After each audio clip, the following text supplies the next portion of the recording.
everybody, welcome back. Today I'm going to be talking about my NEWTS TBR. This readathon is actually a part 2.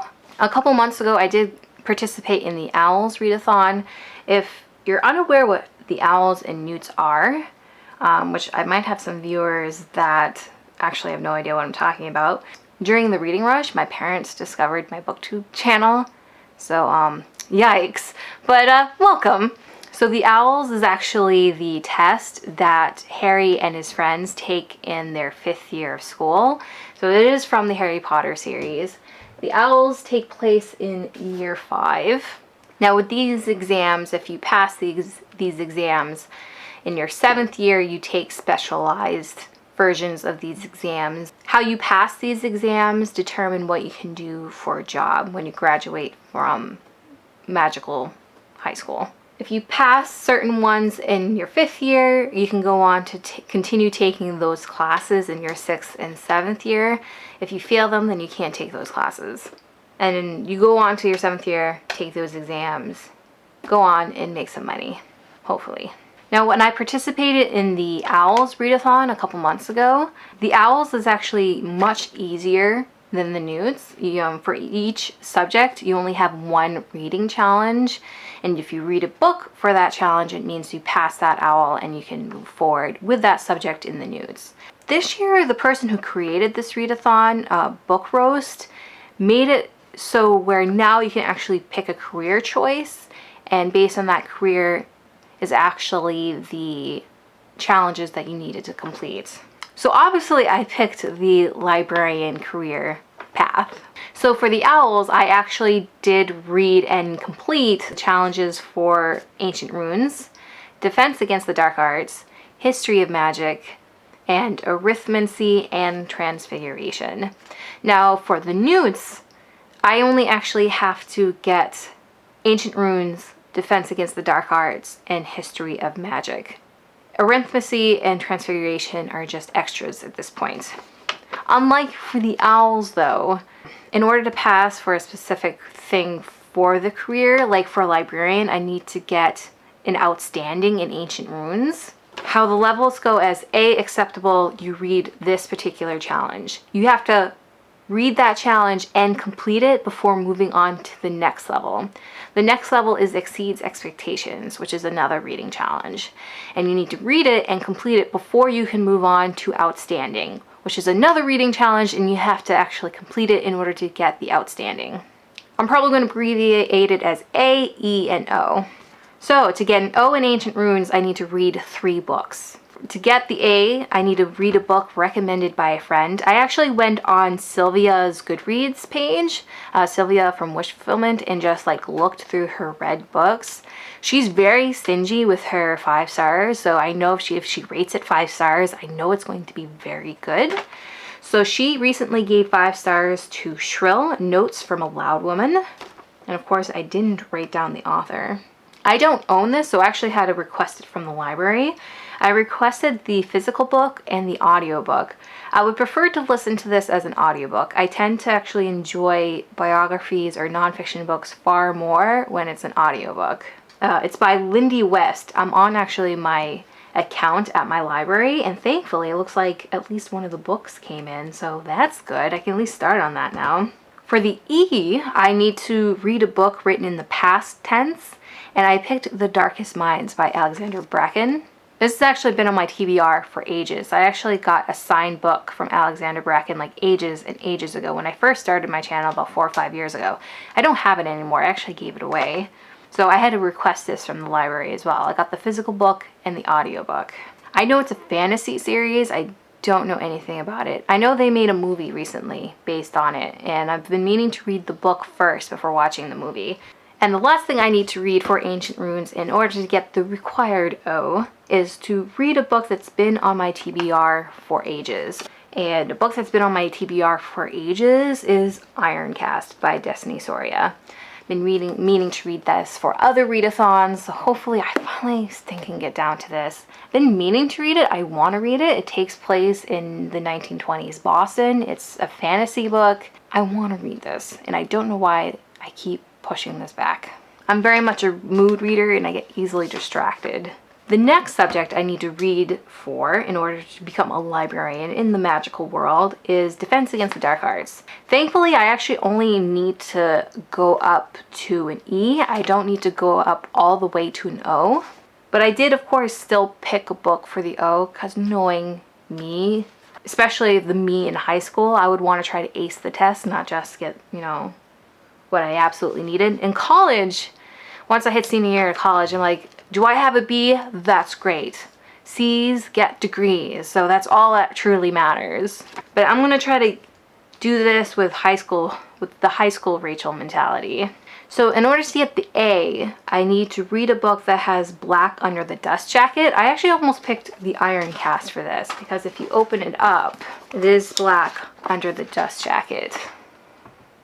But while I was actually looking at other books on my shelf, I noticed this book also was black under the dust jacket. This book follows this challenge. It Stirs Above by Marissa Meyer. I actually was able to find this as an audiobook through Hoopla, so I'm actually currently listening to this now. It's about a 10-hour audiobook and about 3 hours in, so I've gotten a good chunk in.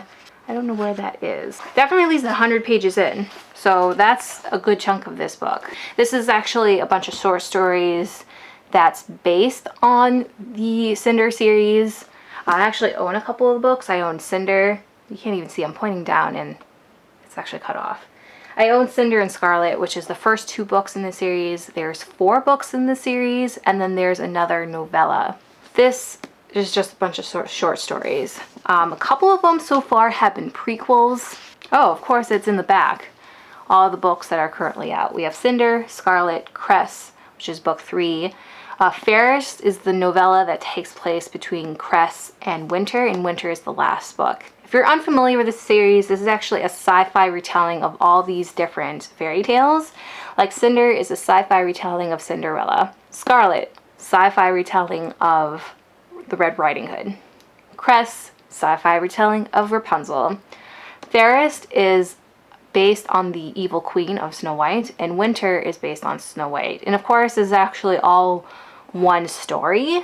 Cinder is our main protagonist, and she and these other characters are working against Lavanna, the evil queen, who is actually the queen of the moon. And this is just like filler of this series. To get the E for Defense Against the Dark Arts, I need to read a book that I just remembered from my TBR.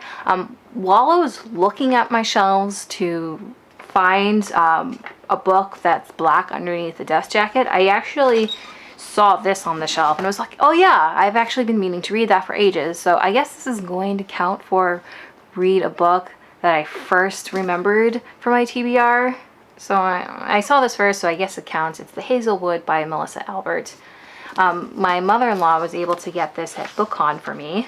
Something I've been meaning to read for a while. It's very beautiful. It's such a cute book. Love it. It's a fantasy book. At least it looks like it's a fantasy book. I'm assuming it is. Oh, okay. So this looks like this is almost a thriller retelling of Red Riding Hood. So this is going to be fun. Right, so that's all I really needed to read for this subject. But if I get really ambitious, and most likely I will, especially based on what you saw with the reading rush. The O is the next level, and that's basically acing the test. O is read a book by an English author or set in England. And for this, I only have an audiobook. I've requested the physical book as well, but I only have the audiobook to this, and it's Neverwhere by Neil Gaiman or Gaiman. I should really learn it at this point. Harper Audio presents Good Omens by Neil Gaiman and Gaiman. It's Gaiman. So good to know I mispronounced his name during the entirety of the last vlog. Gaiman. Remember that. Gaiman. I know, I got distracted for a second.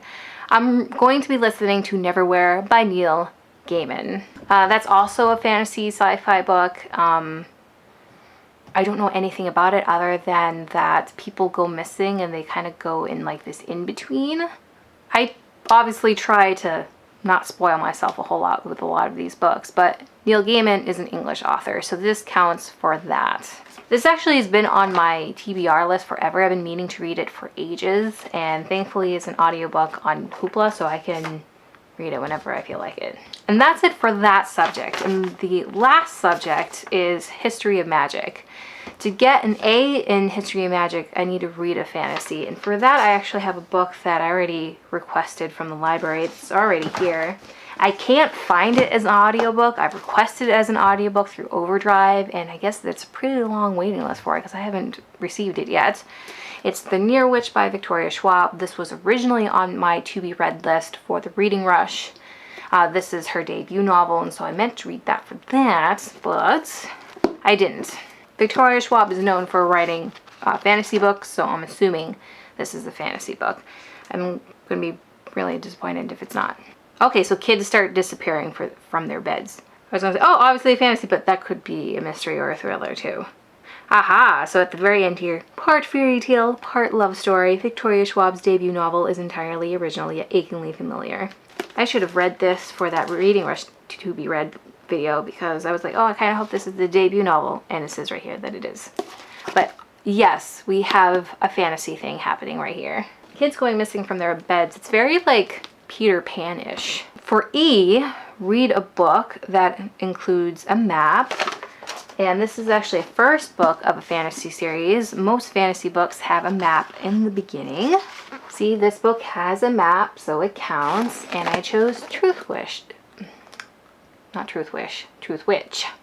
So our main character is a truth witch who is able to discern truth from lie. It's powerful magic that many would kill to have on their side, especially amongst the nobility, which our main character was born in.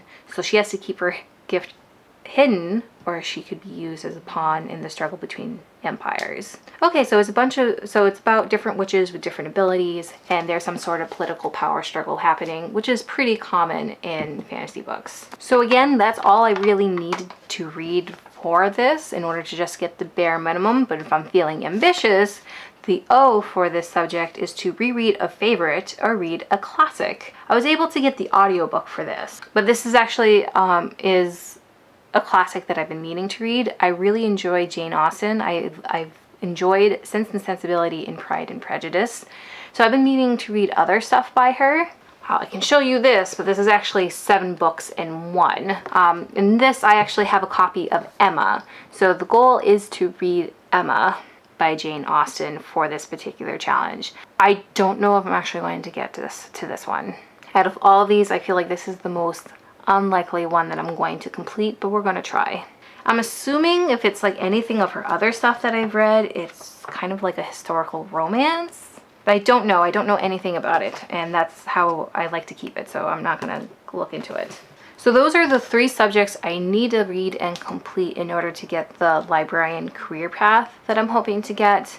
Like I said in the beginning of this video, I did read Arithmancy and Transfiguration for Owls. Those are just extras. If I happen to get up to an O for these 3 subjects, then I'll look into Arithmancy and Transfiguration. I hope to get at least the A in Transfiguration only because, you know, my love for Minerva McGonagall. She's the teacher for Transfiguration. I feel like some sort of miracle is going to need to happen in order for me to read anything for Arithmancy, but we'll see what happens this month. This is a month-long readathon. It starts in the beginning of August, so August 1st to the last day of August, which I want to say is the 30th. Or is it the 31st? The 31st. So there's still time. So for August, I plan on reading 9 books. At the very least, I need to read 7 books in order to pass this readathon, but the goal is to read 9 books. So I have a lot of reading ahead of me for the month of August. I'm going to leave all the relevant links down below. I don't think I really explained this readathon all that well, so if you need more information, it's down in the description box. Let me know down in the comments if you're participating in this readathon. Have you read some of these books? Definitely feel free to tell me about it down in the comments. Nothing spoilery, but just let me know if it's worth pursuing or not. As always, I hope you guys enjoyed this video, and I guess it's ta-ta for now. Bye guys!